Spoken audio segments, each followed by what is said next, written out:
Libro Principios de Reflexología del Dr.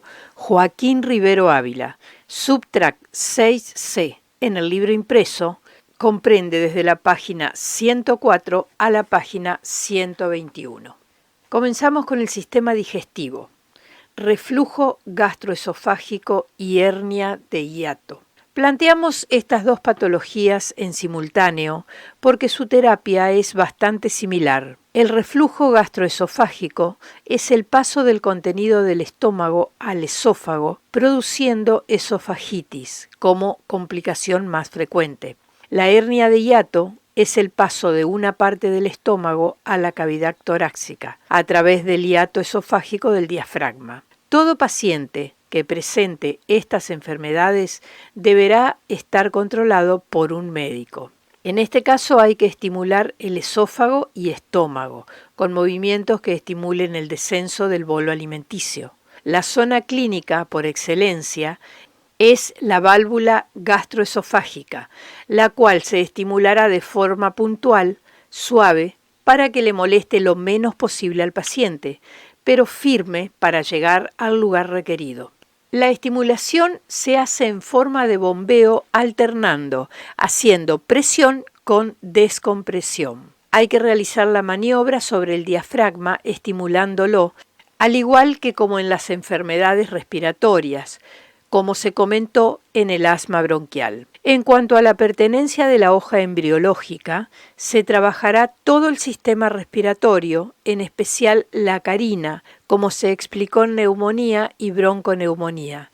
Además, vejiga urinaria, tiroides, hígado y páncreas, oído medio y timo. La zona correspondiente a la columna dorsal se estimulará también. Como la zona clínica por excelencia es el esfínter gastroesofágico, entonces debemos estimular todos los esfínteres. En reflexología consideramos como esfínter la boca, esfínter gastroesofágico, el píloro, la válvula ileocecal y el ano. Todos se estimularán de forma puntual. Desde el punto de vista de la circulación de energía de los meridianos, partimos de la base, que el meridiano afectado es el estómago, por lo que estimulamos el intestino grueso y sedamos el vaso páncreas. Los meridianos que presentan afectado su flujo de energía por pasar cerca de la zona enferma son riñón, vejiga urinaria, estómago,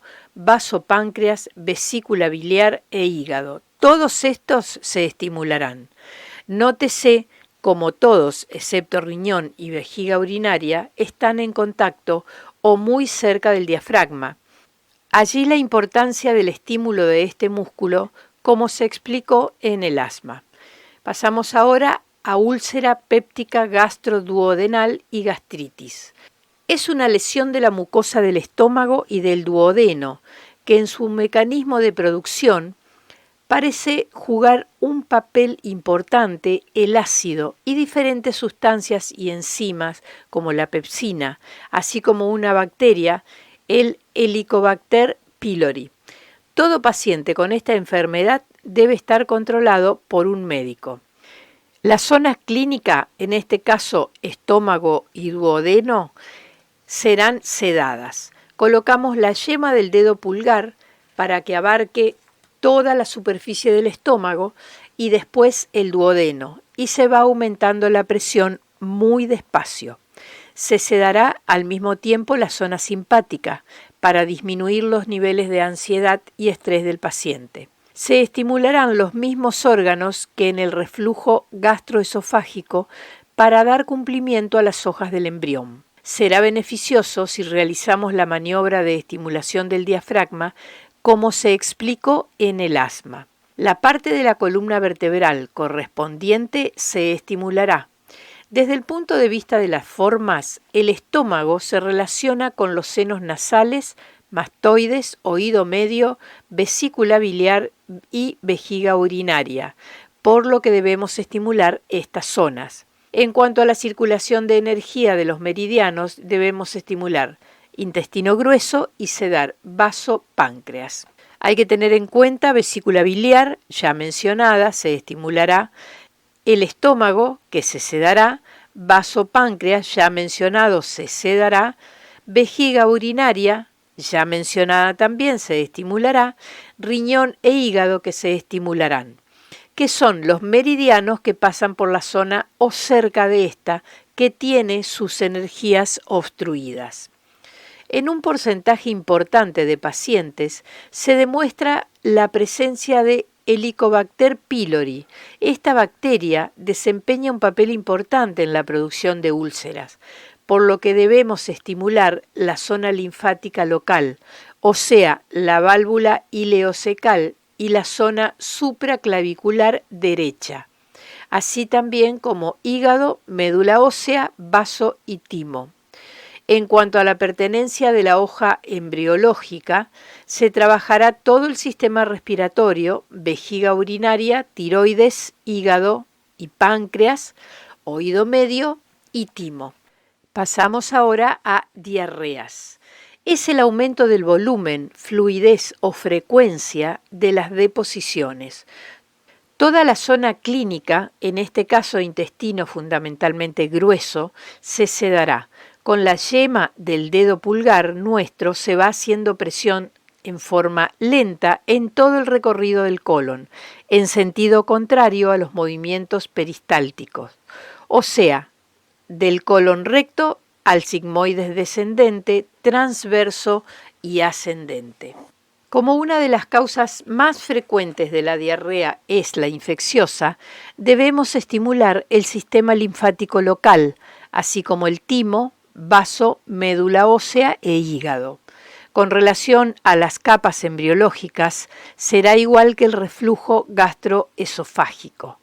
También el área de la columna que le corresponde al intestino, así como los músculos abdominales, cadera y muslo. En la circulación de energía de los meridianos, debemos sedar el área de pulmón y estimular vasopáncreas. Por el área del intestino grueso pasan los meridianos de riñón, vejiga, vasopáncreas, estómago, vesícula biliar e hígado. Todos se sedarán. Pasamos ahora a colon irritable.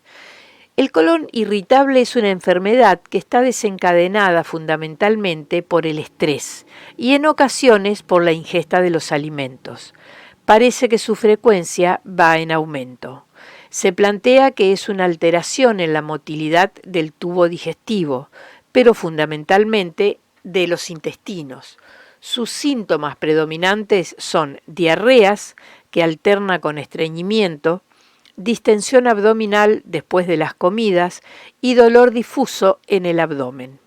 Si sospechamos que un paciente presenta esta enfermedad, debemos indicarle siempre que acuda a su médico para su evaluación y posterior control. Desde el punto de vista de la reflexología, podemos ayudar al paciente a disminuir la sintomatología y el estrés. Recomendamos que las primeras sesiones sean con movimientos y maniobras suaves, que en este caso es preferible quedarse por debajo de la intensidad en el trabajo. Por ejemplo, empezar despacio utilizando cualquier tipo de lubricación y de preferencia no llegar tan profundo en el tejido del pie, o sea, no llegar a las diferentes zonas, fundamentalmente en las primeras sesiones. Utilizando siempre las yemas de los dedos, no las puntas. Una vez que el paciente empiece a mejorar, entonces de a poco aumentamos la intensidad en la presión. Esto se aplica principalmente para todo el sistema digestivo. Es como si esta fuera una enfermedad reactiva que cualquier estímulo brusco o intenso la desencadenaría. La zona clínica, que será todo el sistema digestivo, se sedará, teniendo en cuenta lo planteado anteriormente. Las zonas subclínicas son: por pertenencia evolutiva se sedará el sistema respiratorio, ver circulación de energía de los meridianos, vejiga, tiroides, hígado y páncreas, oído medio, todas estas últimas se sedarán. Siendo que esta no es una enfermedad infecciosa, pero como el estrés disminuye el número de leucocitos, recomendamos estimular el sistema linfático local, médula ósea, vaso, timo e hígado. La zona correspondiente de la columna se sedará, al igual que la zona simpática. Podemos también, en caso de que la diarrea sea un síntoma importante, sedar todos los esfínteres, como boca, esfínter gastroesofágico, válvula ileocecal y ano. En lo referente a la circulación de energía de los meridianos, se sedará pulmón y se estimulará estómago, ya que existirá un exceso de energías yang, principalmente en el intestino grueso, que es el órgano más afectado por esta entidad.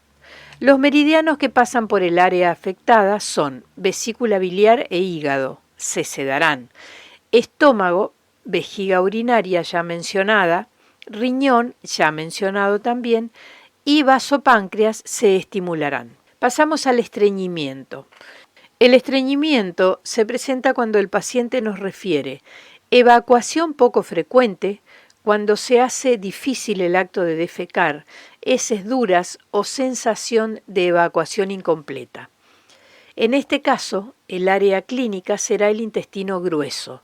Toda esta área habrá que estimularla de forma rítmica, con la yema y después con la punta del dedo pulgar, siguiendo la dirección de la excreción de las heces.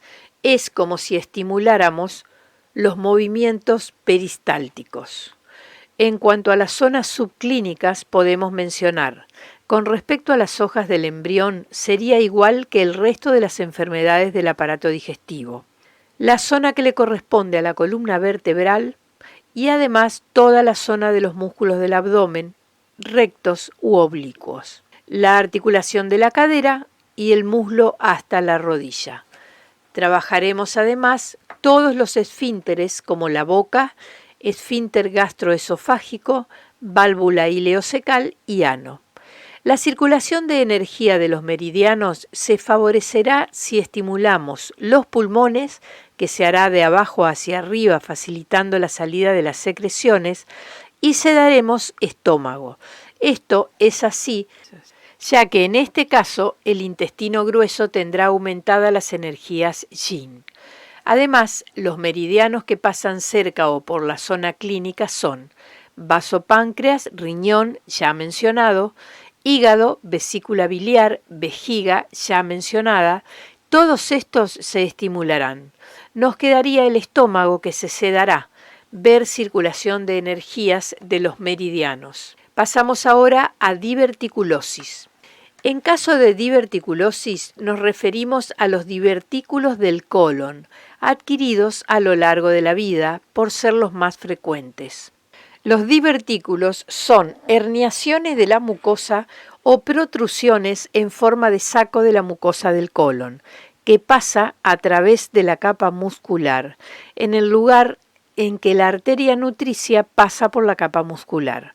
Son más frecuentes en las últimas porciones del colon, o sea, colon descendente y sigmoideos, por lo que esta será la zona clínica, a no ser que el paciente nos indique que presenta divertículos en otras localizaciones.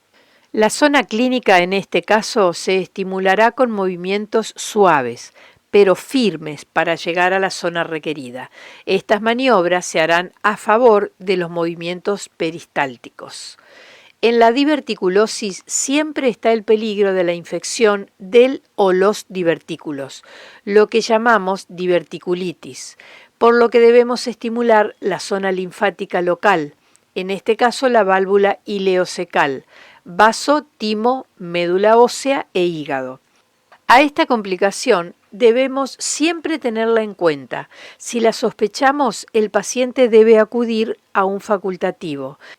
Se caracteriza por presentar fiebre, escalofríos, dolor abdominal y heces con sangre. Sería conveniente además estimular el hipotálamo, la hipófisis y la suprarrenal para disminuir la inflamación. Si aplicamos el principio de las capas embriológicas, entonces será igual que el resto de las enfermedades de este aparato, además de trabajar la columna lumbar y sacra.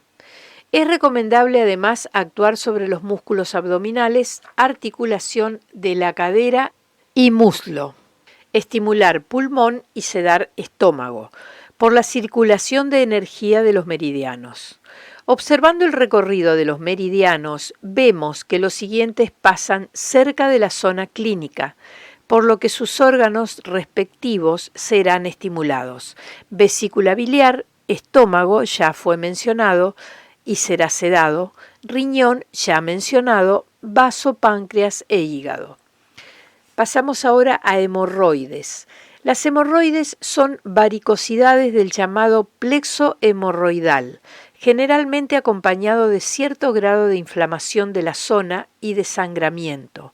Otra complicación menos frecuente, pero importante de tener presente, es la trombosis del plexo hemorroidal. Si el paciente sospecha que presenta hemorroides, primero debe acudir al médico. Si ya le fue diagnosticada hemorroides, entonces debe ser controlado y medicado por el facultativo. Lo que logramos con esta terapia es un alivio importante de los síntomas, principalmente la inflamación, el dolor, prurito y sangramiento. La zona clínica en este caso es el esfínter anal, el cual debemos estimular. Es una zona generalmente dolorosa, por lo que hay que comenzar con cuidado, haciendo movimientos rítmicos con la yema del dedo pulgar y después ir puntualizando. Es conveniente trabajar la zona linfática local, o sea, la zona inguinal, para facilitar el drenaje del área y disminuir la presión dentro de los vasos linfáticos y venosos. Para prevenir las infecciones, debemos, asimismo, trabajar el timo, vaso, médula ósea e hígado.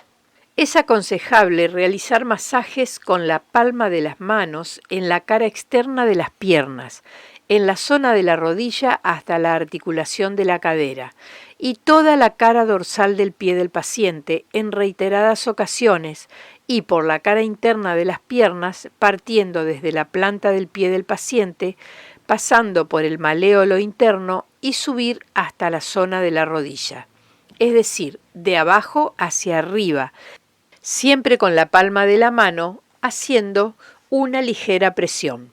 De esta forma favoreceremos la circulación de energía de los meridianos, los yang que bajan y los yin que suben. Debemos insistir más en los meridianos yin, ya que a estos les cuesta más subir, cuando estos tienen dificultad en la circulación de la energía, por lo que se congestionan. En este caso, el meridiano del hígado, riñón y vaso páncreas favorecen a la aparición de varices de los miembros inferiores y de las hemorroides. Estos órganos deberían ser estimulados. Otro aspecto importante y molesto para el paciente es la inflamación que acompaña a estos procesos, por lo que recomendamos estimular hipotálamo, hipófisis y suprarrenal. Desde el punto de vista embriológico, trataremos esta enfermedad como una enfermedad que se deriva del mesodermo. Entonces, estimularemos sistema urogenital, vaso, médula ósea roja, aparato circulatorio y reproductor. Trabajar además la zona de la columna lumbar y sacra. Como la zona del ano pertenece a un esfínter, entonces estimular todos los esfínteres que hemos descrito anteriormente, a saber, boca, esfínter, esofágico gástrico, píloro, válvula ileocecal. Estimular pulmón y sedar estómago por la circulación de energías de los meridianos. Los dos meridianos que pasan cerca de la zona clínica son riñón y vejiga urinaria, que ya fueron mencionados. Pasamos ahora a hepatitis. La hepatitis es un proceso inflamatorio del hígado, causado principalmente por virus, alcohol, algunos medicamentos, etc. Todos los pacientes con hepatitis deben ser diagnosticados y tratados por un médico. La reflexología los puede ayudar para disminuir los síntomas y acelerar la recuperación. La zona clínica será el hígado, el cual será sedado. Se comenzará a maniobrar con la yema del pulgar toda el área hepática centímetro a centímetro, primero suavemente, ya que muchas veces el área está sensible. Después se va profundizando en el tejido con la punta del dedo. A esto lo realizamos desde la porción lateral a la medial y de arriba hacia abajo en toda el área hepática. Con esta maniobra disminuimos la congestión del tejido hepático y facilitamos la salida de las sales biliares del parénquima y su depósito en la vesícula biliar. Si es una hepatitis viral, se estimulará el sistema linfático local. En este caso, se actuará sobre la válvula ileocecal y la región subclavicular derecha, además de estimular el vaso, timo y médula ósea. En cuanto a las hojas del embrión, se trabajará sobre aparato respiratorio, digestivo, vejiga urinaria, tiroides, páncreas y timo. Recomendamos realizar la maniobra sobre el diafragma como se explicó en el asma. Estimular la zona correspondiente en la columna vertebral. En cuanto a la circulación de energías de los meridianos, se sedará la vesícula biliar y se estimulará el pulmón. Esto trae sus beneficios. Primer beneficio, al sedar la vesícula biliar, esta se relaja y facilita la salida de las sales biliares del parénquima hepático, disminuyendo el edema. Y 2, con la estimulación del pulmón y la importante maniobra sobre el diafragma, es como si este músculo diafragmático aumentara su contracción y masajeara al hígado, ayudando a disminuir su congestión. Los meridianos que pasan cerca de la zona hepática son vaso páncreas, ya mencionado, vejiga urinaria, riñón, estómago, ya mencionado también, vesícula biliar, ya mencionada. Todos estos se estimularán. Pasamos a cálculo en la vesícula biliar. Presencia de cálculos en la vesícula biliar, colelitiasis, o en los conductos biliares, coledocolitiasis. Según nuestra experiencia, en esta enfermedad debemos tener en cuenta varios factores a la hora de tomar una decisión. 1. Lo más frecuente es que estos pacientes estén asintomáticos durante largos periodos de tiempo. En estos casos que no presentan síntomas y llegan a nosotros, trabajamos las zonas subclínicas sin darle importancia a la vesícula biliar. En verdad, a lo mejor es no actuar sobre la zona clínica. 2. Desde el punto de vista teórico, si el paciente está asintomático y actuamos sobre la zona clínica, cabe la posibilidad de contraer la vesícula biliar y desencadenar un cólico biliar. En mi experiencia, eso nunca ocurrió. 3. La sintomatología que puede presentar el paciente es dolor ligero en la zona hepática, que casi siempre es de tipo cólico, de aparición recurrente, generalmente después de una comida copiosa o de determinados alimentos. 4. Cuando el paciente presenta la sintomatología descrita anteriormente, trabajar en la zona clínica de la siguiente forma.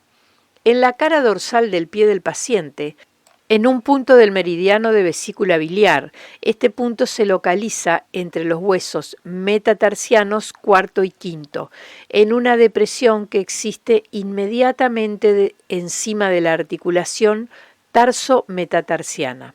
El dedo índice lo apoyamos primero con la yema y después la punta, para hacer la pinza con el dedo pulgar, sedando con la yema del pulgar la vesícula biliar durante 2 minutos aproximadamente. Después se va a accionar con la punta del pulgar para localizar bien la vesícula biliar durante 3 minutos. Casi siempre el dolor cede después de este accionar. Estos pacientes siempre deben llevar tratamiento y control médico. 5. Nos va a asombrar como cuando puntualicemos el área específica con la pinza que forman el índice y pulgar. Vamos a palpar un pequeño punto de tejido bastante contraído, casi de consistencia pétrea y bastante sensible. Primero va a ser sensible la cara dorsal, donde está el índice presionando el punto de dígito puntura, y después va a ser más sensible cuando la pinza penetre más en el tejido del pie del paciente, en la cara plantar.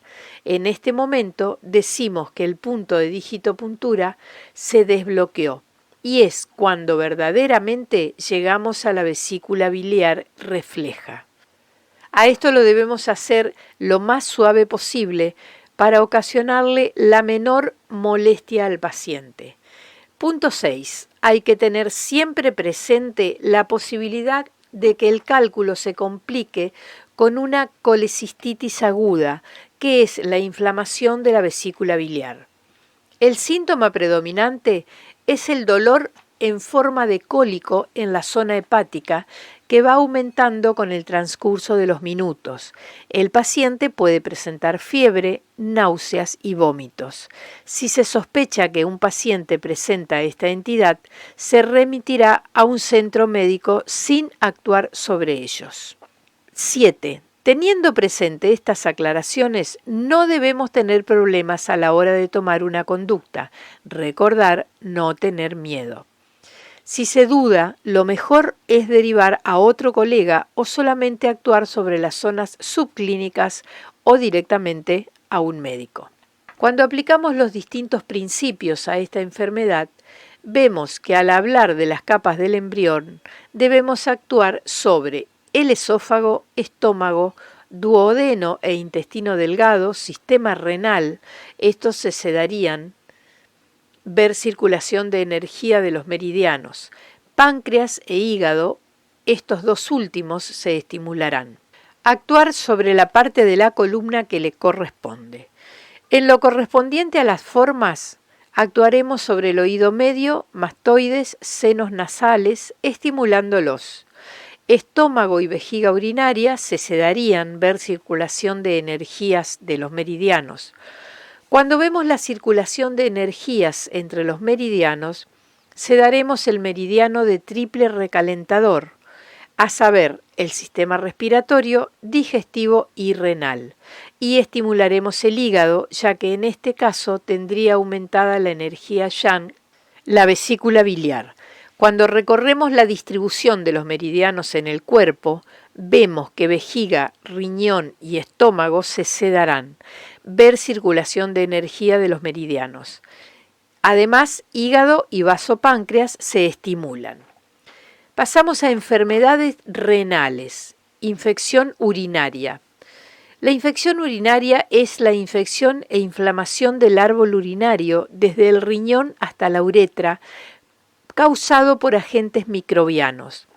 La zona clínica, que en este caso será el sistema urinario que se sedará, haciendo énfasis en la zona específica de la infección, ya sea renal, vesical y uretral.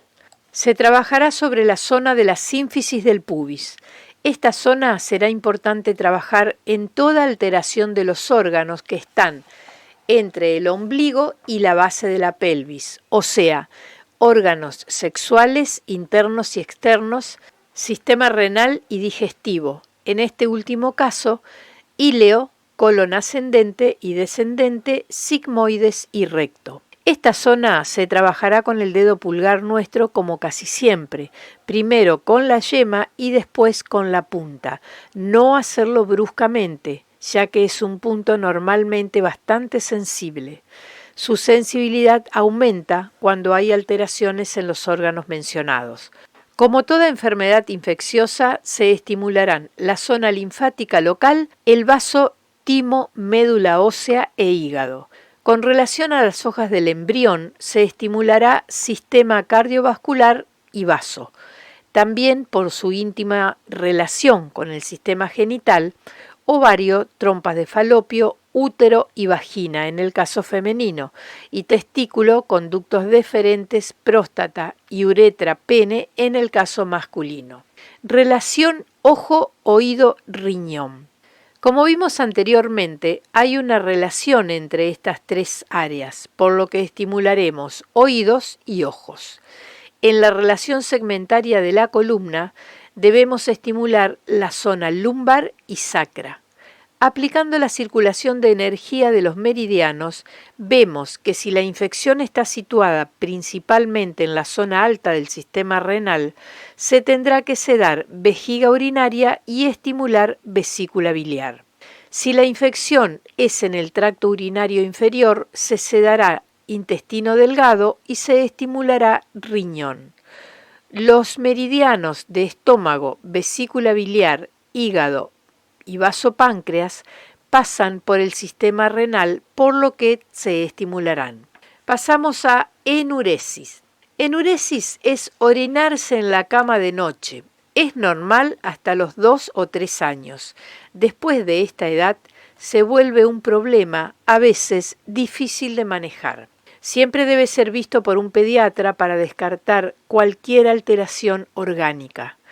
Se deberán realizar maniobras suaves, sin movimientos bruscos ni intempestivos. Se irá trabajando de a poco hasta llegar a las zonas requeridas, aunque nos lleve más tiempo, por lo que se recomienda usar cualquier lubricación. El tratamiento debe ser placentero para el niño.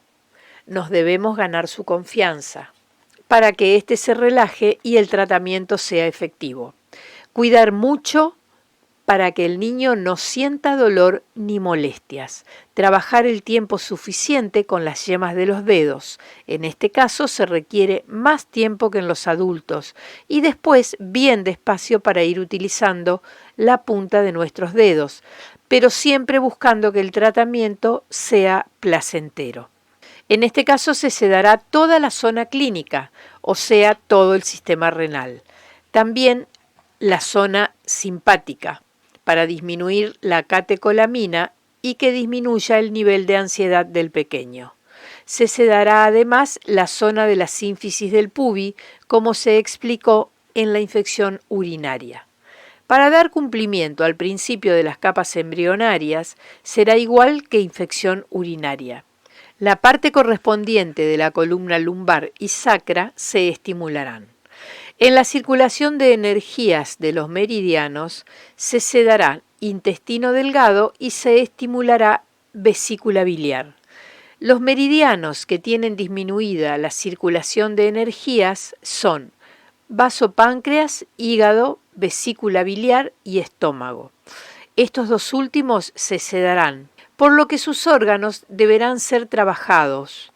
Hay que lograr estimular al esfínter vesical, por lo que se trabajarán todos los esfínteres, como boca, esófago gástrico, píloro, válvula ileocecal y ano. Buscar que se relaje la vejiga urinaria, por lo que se sedarán todos los órganos en forma de cavidad, senos nasales, cavidad bucal, mastoides, oído medio, estómago y vesícula biliar. Algunos consejos útiles para manejar estos niños. Te los voy a ir enumerando. 1. Estimular al niño los días que no se orina en la cama. 2. Nunca retarlo o ponerle un castigo. 3.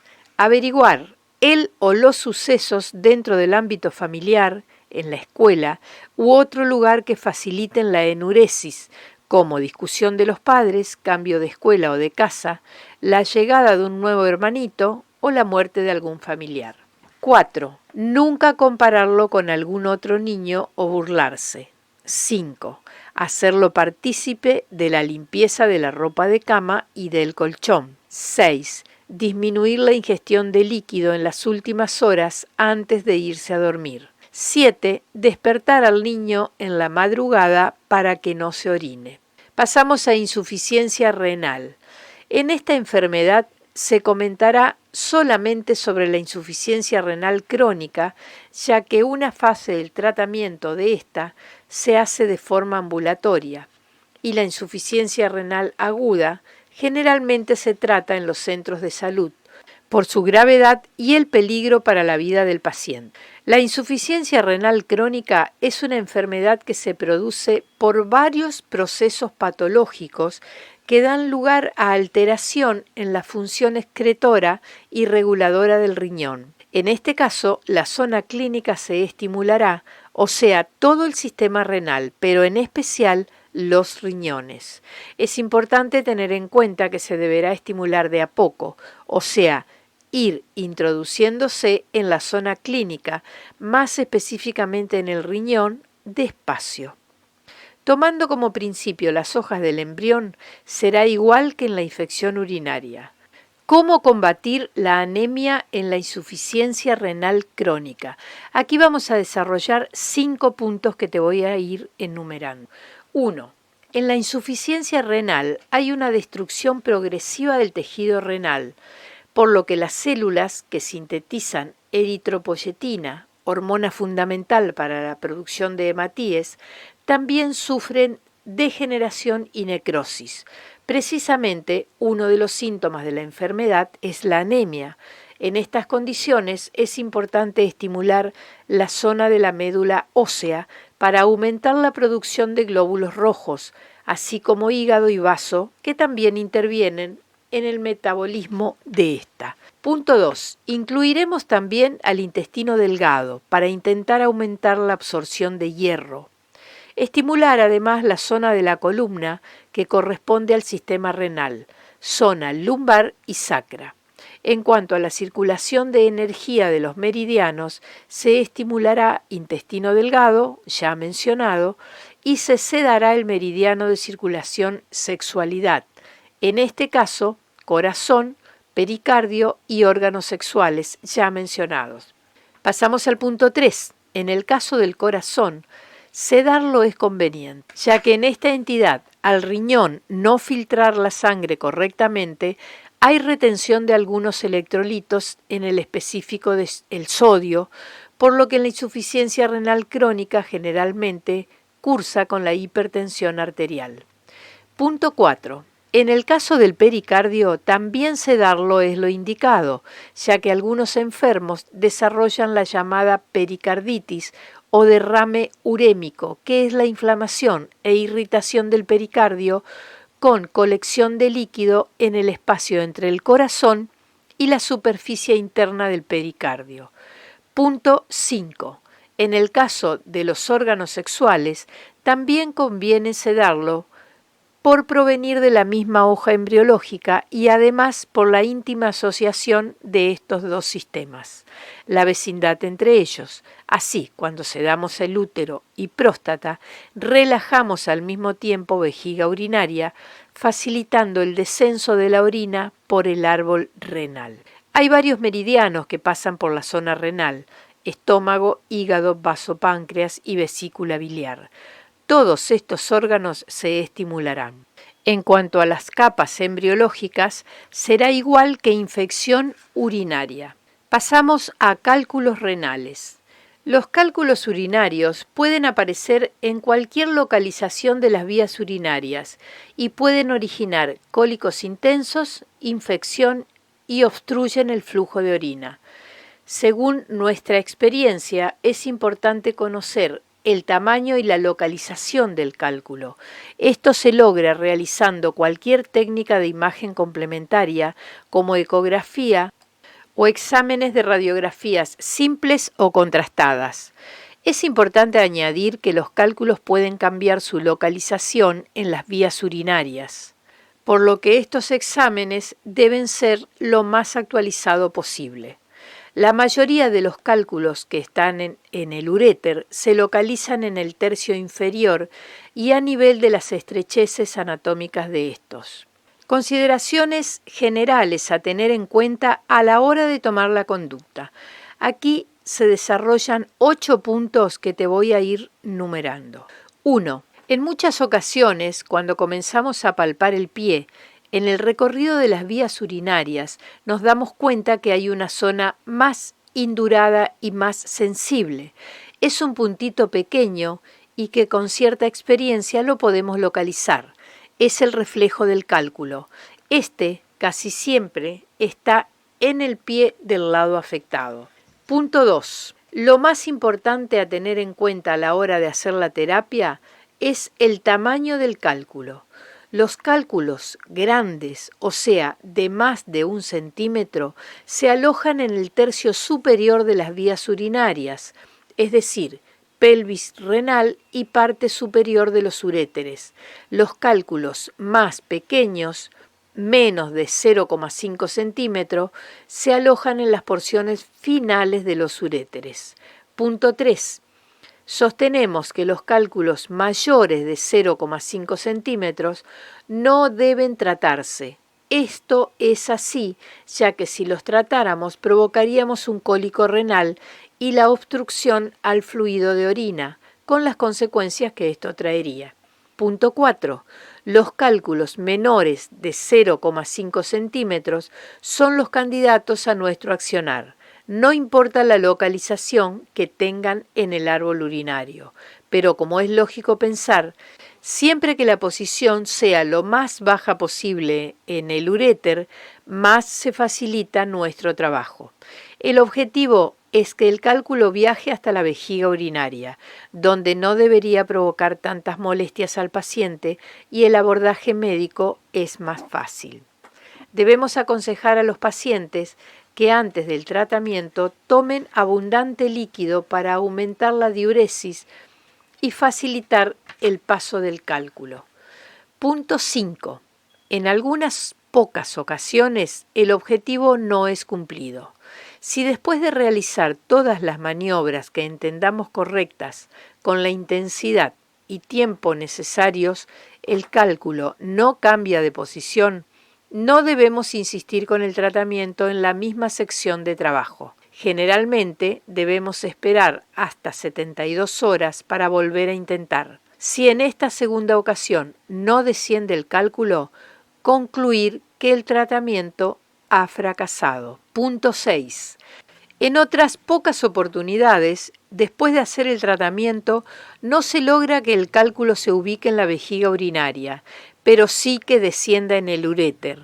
En estos casos, siempre que el paciente no haya sufrido ningún cólico renal, después de la terapia, podemos realizar la terapia nuevamente. Punto 7. Si no tenemos toda la información necesaria para nuestro accionar, trabajar las zonas subclínicas. Si tememos o tenemos dudas de actuar en la zona específica del cálculo, lo mejor es derivar al paciente a otro profesional o trabajar solamente las zonas subclínicas, que en muchas ocasiones se obtienen los mismos resultados que trabajando directamente sobre la pelvis renal o el uréter afectado. En este caso, un área importante es la pelvis renal y uréter contralateral. Debemos comenzar a sedar despacio pero firme, tratando de no provocar dolor, desde la vejiga urinaria hasta el riñón. El objetivo de esto es relajar el músculo liso de los uréteres para tratar de llevar el cálculo de su posición en el uréter hasta la vejiga urinaria. Lo hacemos en los dos pies por igual, con la misma intensidad y duración, que debería ser alrededor de 7 minutos. Es la principal maniobra que debemos realizar en esta enfermedad. Después, como tratamiento secundario, tenemos otras zonas que son parecidas al resto de las enfermedades renales aquí tratadas. Primero, los mismos lugares desde el punto de vista de las hojas del embrión. Si bien esta no es una enfermedad infecciosa, tiene todo el potencial para hacerlo, así que deberíamos estimular el sistema linfático local, vaso, timo, médula ósea e hígado. Se sedará la zona de la sínfisis del pubis. Para seguir cumpliendo con los principios, debemos estimular todo el aparato digestivo y órganos reproductores. Importante será la estimulación de la parte de la columna que corresponde al sistema renal.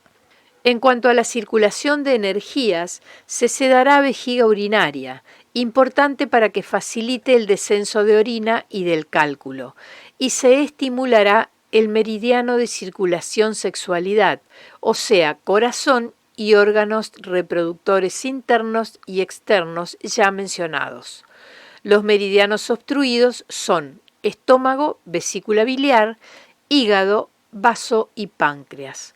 Todos serán estimulados. Trabajar además toda la zona de los músculos abdominales, región inguinal, glúteos, articulación de la cadera y muslo hasta la rodilla. Recordar que todo paciente debe ser evaluado por un médico antes que por nosotros y que en ningún momento se debe suspender el tratamiento sugerido por este. Ningún medicamento interfiere con la terapia expuesta acá. Hasta aquí el desarrollo del Subtract 6C. A continuación, te invito a escuchar el Subtract 6D que comprende en el libro impreso páginas 121 a 132.